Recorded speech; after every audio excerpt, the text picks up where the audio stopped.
So have you, while I was gone, did you read all the clues you found? No, I have not.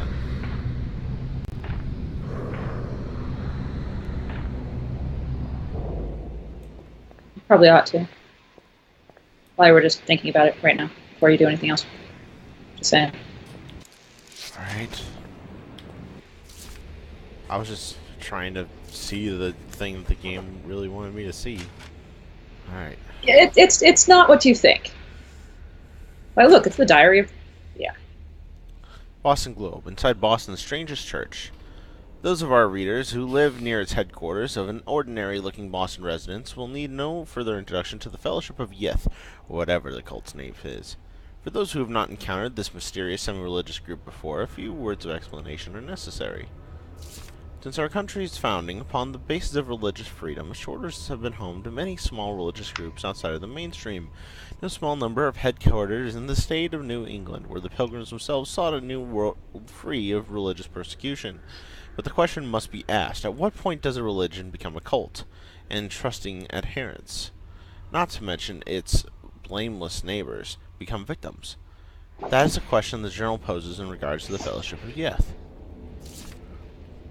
In a month-long investigation, our intrepid reporters have diligently sought out the truth behind this so-called church. Its origins are somewhat mysterious, the more so since the group's leaders declined to be interviewed, or to assist the investigation in any way.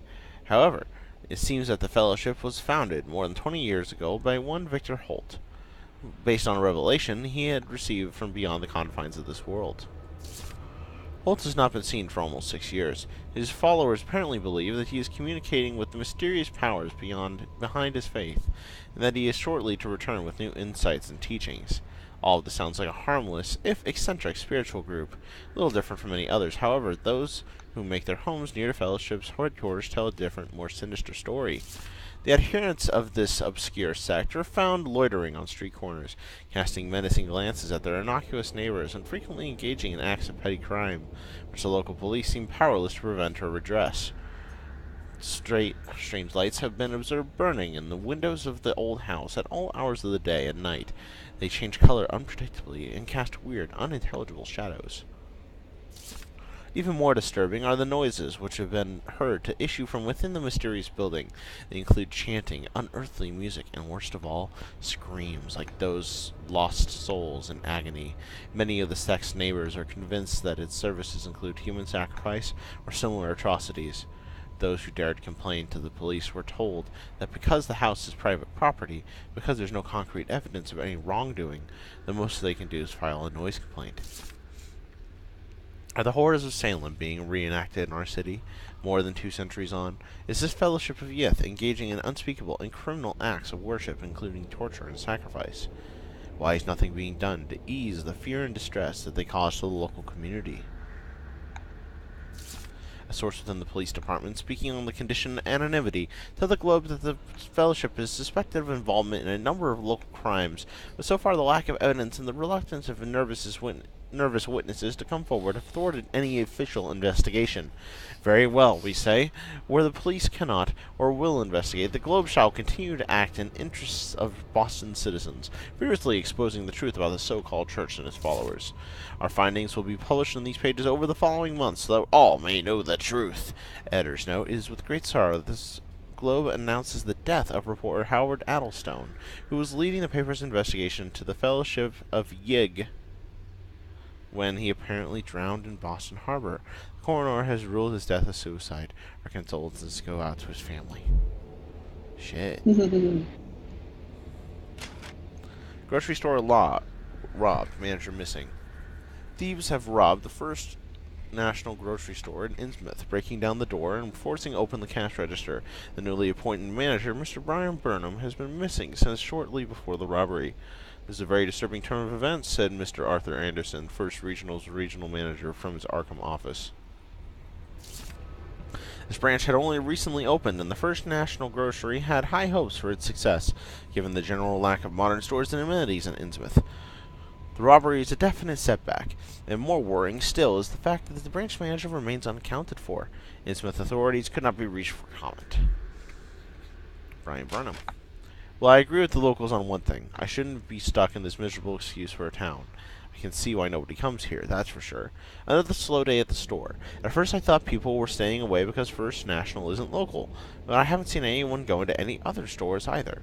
Come to that, I haven't seen the other stores open for business. This place is deader than dead.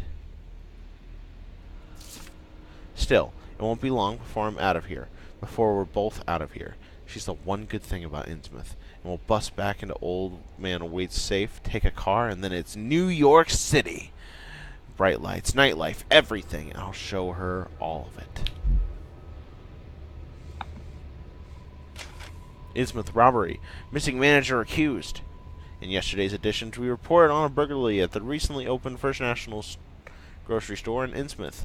The case took a new turn today as authorities in town named Brian Burnham, the store's manager, as suspect in the case.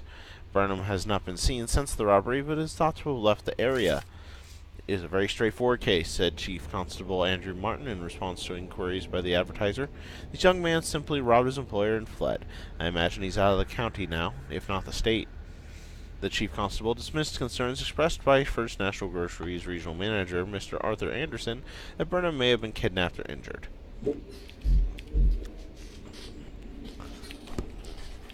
All right, doesn't that fill in a lot of blanks for you and give you ideas of where to go and what to do? Well, I'm definitely going to need to check the store, which we did. I'm Look, going to save again. Yeah. Oh. I only have so many saves. It's true.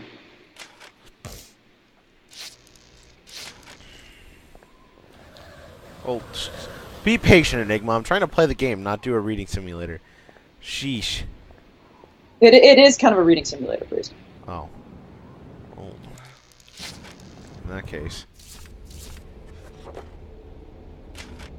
Nothing collected.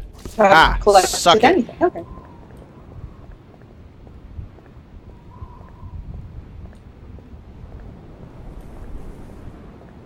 Maybe you should finally go check in your hotel room.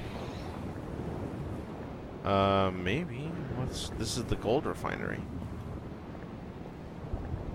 Storage depot. It's shut. It won't budge. Hello, Mackie. Jack, swell to see you again. Any leads on the Burnham case? Nope. Did you know the lad at all? Just pleasantries. Seemed a nice enough fella, if a little rough around the edges. Strange business, though. I'd never have fingered him as a crook. The First National was a well-run store, a rare thing here in Innsmouth. Okay, Mackie. Thanks. Goodbye, Jack. Be careful what you're doing. Very careful. Innsmouth's a dangerous place. Not everyone who visits here ends up leaving by the old bus route. This Mackie character knows plenty, but I don't think grilling him for scraps of information is going to crack this case. It won't budge. It won't budge. Interesting.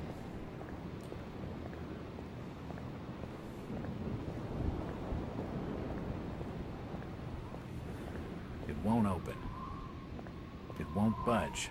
Is Lady. Hello? Jack, we can't be seen talking together. What is it? Why do you stay in Innsmouth, Rebecca? My grandfather, John Lawrence, was editor of the Innsmouth Courier. He was murdered in the slaughter of 46. He had always despised the Marshes and their blasphemous doings, and it was he who led the party out to the reef that night. They arrested Captain Marsh and his order, and tossed them in the old jailhouse. A few weeks later, my grandfather was dead. My father saw him die. Him and many others, burned alive in the Courier's basement. All the more grounds to leave. To leave would be to fail my own legacy. I have a duty to protect the good in Innsmouth. At least what little good remains. The window looks into some old past. She knows plenty, but I need to have a look around myself if I'm gonna crack this case. The window looks into some old passageway.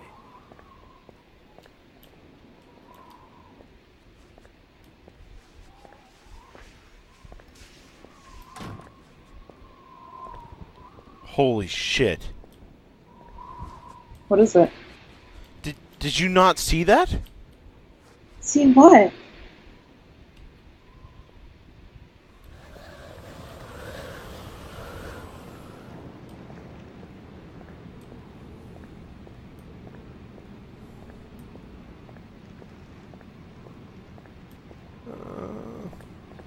You okay, Praise? Yeah. Getting uneasy?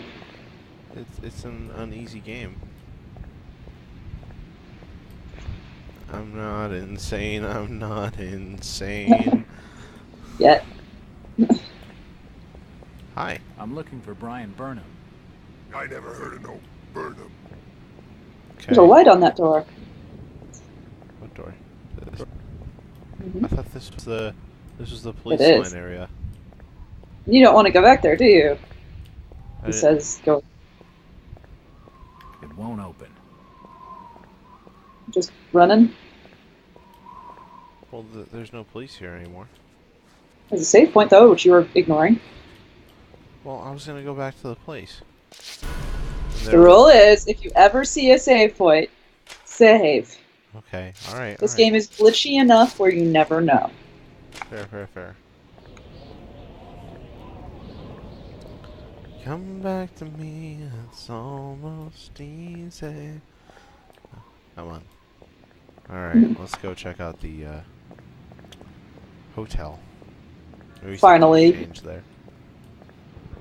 Outsiders coming, snooping around where they ain't wanted.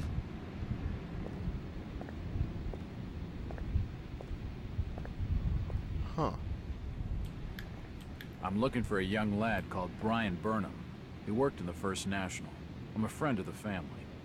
I ain't heard of no Burnham lad. Right.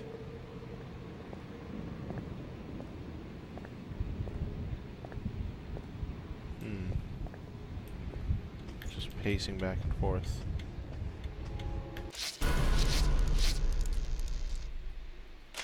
Okay. We do have a new key. It won't budge. Let me check out my new fancy key. This is the poorhouse. Poorhouse, which is outside and to the left.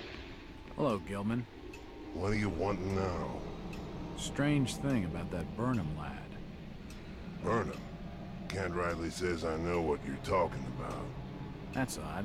He was all over the Arkham Press. Must have been a bit of a local scandal. Them's matters for the police, stranger. Innsmouth's not a town for rumoring and talking. He isn't gonna spill with anything useful. An old grandfather clock. It won't open. He doesn't like it when I do that. Am I able to go upstairs? I can. It's locked. Locked. It won't budge. Won't budge. It won't open. Won't open. Alright. Can't do anything at the hotel, even if I wanted to. So, let's go to the poorhouse. Fuck off, you.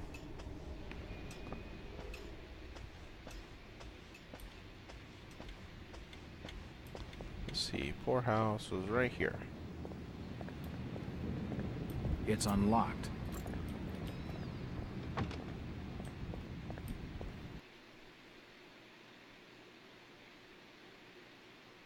Monitor your heartbeat and breathing to keep track of your current sanity. Sanity deteriorates, the effects will get worse. Oh.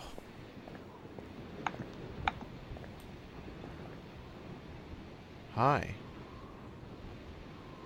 If I see you without Tiger, I'll report your order. I'll not say nothing.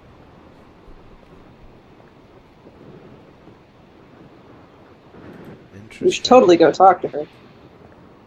It won't open. Where is everybody? It's very quiet.